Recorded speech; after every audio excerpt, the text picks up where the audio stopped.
అందరికీ నమస్కారం. అదానికి 5 ఏళ్లు జైలు శిక్ష, తీవ్ర షాక్‌లో ప్రధాని మోడీ. ఈ విషయాలను తెలుసుకుంది వీడియోతో కంప్లీట్‌గా చూడండి. అప్పుడే మీకు కంప్లీట్ ఇన్ఫర్మేషన్ ఏంటో అర్థమవుతుంది. అదేవిధంగా చాలామంది వీడియో చూస్తున్నారు గానీ, సబ్స్క్రైబ్ చేసుకోవడం మాత్రం మర్చిపోతున్నారు. దయచేసి సబ్స్క్రైబ్ చేసుకోండి. సబ్స్క్రైబ్ చేసుకోవడం వల్ల నేను చేసే ప్రతి ఒక్క అప్డేట్ మీరు ముందుగానే పొందగలుగుతారు. అదేవిధంగా చాలామంది లైక్ చేయడం మర్చిపోతున్నారు. దయచేసి లైక్ చేయండి. లైక్ చేయడం వల్ల ఈ ఇన్ఫర్మేషన్ మనం చాలామందికి రీచ్ చేయడం వల్ల అవుతాం. ఇంక లేట్ చేయకుండా వీడియోలోకి వెళ్ళిపోదాం. ఫ్రెండ్స్, ఇండియాలోనే ధనవంతుల జాబితాలో అదానీ నంబర్ 1 స్థానంలో ఉన్నాడు. అలాంటి అదానీపై తాజాగా అమెరికాలో కేసు నమోదైంది. ఏకంగా అమెరికా నుంచి అరెస్ట్ వారెంట్ నోటీసులు సైతం వచ్చాయి. 20 ఏళ్లలో $2 బిలియన్ లాభం పొందగల భారతదేశపు అతిపెద్ద సోలార్ పవర్ ప్లాంట్ ప్రాజెక్టు కోసం అమెరికాలోని ఇన్వెస్టర్లు వరల్డ్ ఫైనాన్స్ కంపెనీల నుంచి భారీగా నిధులు సేకరించాలని ప్రయత్నించారు.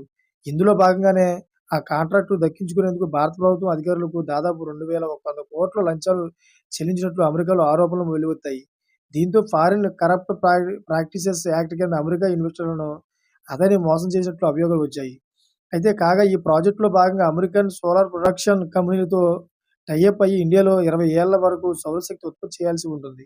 అందువల్ల ఈ కాంట్రాక్టు తనకే దక్కాలని అదానీ దాదాపు 2,100 కోట్ల భారత ప్రభుత్వ అధికారులకు లంచం ఇచ్చాడని ఫారిన్ ఇన్వెస్టర్లు ఆరోపిస్తున్నారు. అయితే ఎఫ్‌సిపిఏ అదేవిధంగా చట్టం అమెరికాది కాబట్టి ఈ వ్యవహారంలో అవినీతి ఆరోపణలు ఎదుర్కొంటున్న అదానీపై నేరం రుజువైతే అక్కడ రూల్స్ ప్రకారమే శిక్ష పడే ఛాన్స్ ఉందని తెలుస్తోంది. అయితే ఈ కేసులో అదానీ నేరం రుజువైతే $2 మిలియన్ అంటే రూ. 16,62,62,000 అదేవిధంగా జరిమానా విధిస్తారు. అంతేకాకుండా 5 ఏళ్ల జైలు శిక్ష సైతం విధించే అవకాశం ఉందని న్యాయ నిపుణులైతే చెబుతున్నారు. చూసారా ఫ్రెండ్స్, లేటెస్ట్ అప్డేట్స్ కోసం ఛానెల్ సబ్స్క్రైబ్ చేసుకోండి. Thanks for watching friends.